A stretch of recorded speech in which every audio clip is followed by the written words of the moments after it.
Hey everyone, Mr. Happy here, and in this video we're going to be going over the very brief patch 5.2 promotional site that just got put up this morning. It's literally 5:50 in the morning right now. I woke up, did my usual stuff, and I saw that this was here. There's not a whole lot to it, but what is there is a little bit to talk about. So let's get started with this artwork right on the screen. Now we are going to be occasionally mentioning 5.0 and 5.1 story spoilers, or at least there's a chance that I do, so I'll give you the fair warning of that before I go off and start talking about the various aspects of patch 5.2.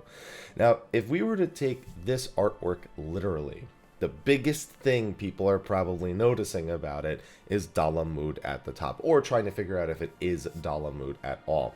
You can see the scraps flying off, you can see it cracking apart, very similar to the way Dalamud did before, and you know, we've visited that a lot before.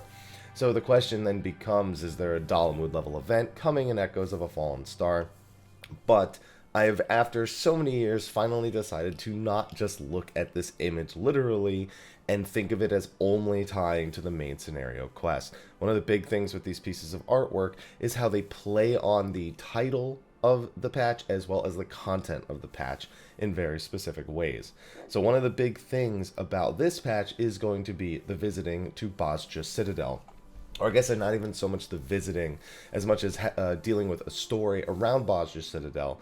Now, that's where Cid's father had actually been messing around with Project Meteor, and that was where the Garleans wanted to control it. This is before the events that catalyzed the events of 1.0, and thus it could be a reference to that. But we are kind of dealing with the rejoining of worlds as well in this patch, you know, the ultimate Ascian goal, and that was one of the rejoinings. So bringing back old memories, I wouldn't be surprised to see stuff with the War of the Magi or any of the other catastrophic events that took place, and referencing them a little bit more in this patch. We do, of course, also have the Warrior of Darkness, or us, on the right. We have Elidibus front and center, and we have Ardbert on the left. Now, in patch 5.1, we left off with the cliffhanger of an Ardbert-like figure looking over the slums outside of Yulmore and making a proclamation that didn't exactly sound like our good old friend. The running theory for most people is that it is Elidibus driving Ardbert's body. It is the one body that we do not know what happened to it after the events earlier, before Shadowbringers had even happened. So that's the assumption there. Most people are assuming the bonus trial we'll also have to deal with that in some way. Great ominous artwork, though. Very simple. On top of that, it all takes place in what we could presume is a crystal of light. So Hydaelyn likely to be a big portion of this as well. As you can see, the calamitous events taking place at the top and the light taking place at the bottom. Almost, again, like a dichotomy between between Hydaelyn and Zodiark. Although Zodiark's coming out on top in this little crystal right here. Now, I was pretty surprised. I don't think I've ever seen them do this with a patch site.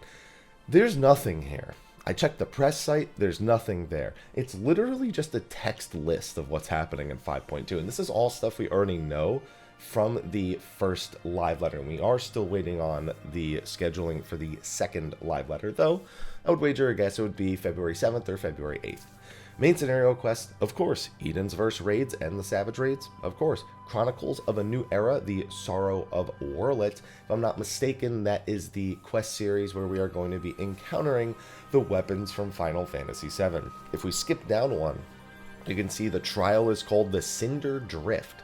People have been debating whether or not that is the bonus trial or that is the original trial. So I did go to the Reddit thread that was posted for this before coming here, and they mentioned that the Japanese one has the word ruby in it. I think they said the German one has the word ruby in it.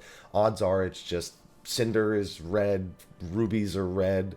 It's probably Ruby Weapon. So I'd assume that that's just the location that we're actually fighting Ruby Weapon, which is pretty in line. You know, Ramu is called the Striking Tree, Shiva is called the Akafat Amphitheater, etc., etc.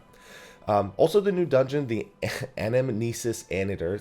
Don't think I'll ever say that super easily. I'm really excited for that one. That's going to be a part of the main scenario. That's going to be dealing with, again, going back and looking into the history of the events that took place in the Amarat prior. The new Beast Tribe quest, the Kitari, which are the Kikern of the first.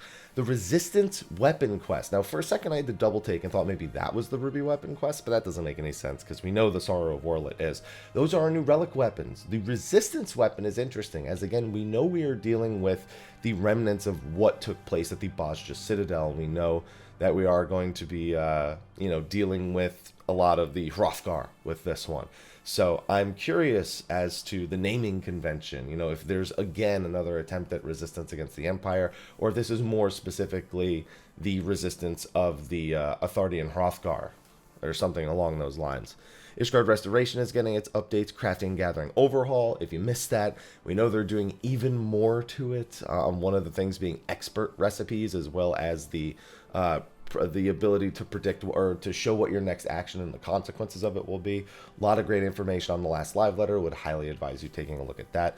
Ocean Fishing for you Final Fantasy XI fans. It's basically the boat between Selbina and Muhara in Final Fantasy XIV, except this will be a boat between Limsa Lominsa and what's it called? Not the Waking Sands. Not Camp Horizon. What's it called?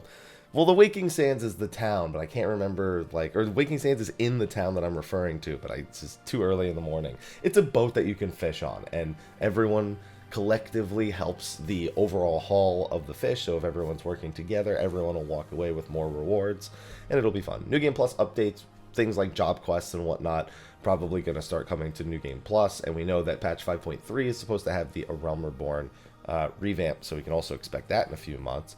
And more. Yep, there's more stuff that's not mentioned here. We're also curious about Hildebrand, if he's going to be waiting till 0.3x. His 0.2x entry in 4.0 wasn't really that good, so I'm curious if they'll just hold that off till then, as well as a number of other things. Again, they mentioned a bunch of stuff in the last live letter, so I would advise looking over that and then waiting for the next live letter to come. But that's literally it on the website. So still holding out for that February 18th prediction. We'll know hopefully soon enough once we have a date for like a live letter or something. And with that, that's going to be this video. I got to go get my morning coffee. I got to go play with Aloha a little bit before my stream starts. And then I got to go get to my shiny catching in the Pokemans before, we got Kakarot on Friday and we got Temtem on Tuesday. And then we got weekly raids. We got all sorts of stuff. But thank you for watching this video. Be sure to like, favorite, subscribe, and share. And stay tuned if anything happens on this website or if there's any images posted on the press site. I'll be sure to get that info to you guys ASAP. Anyway, thanks for watching. And until then, take care.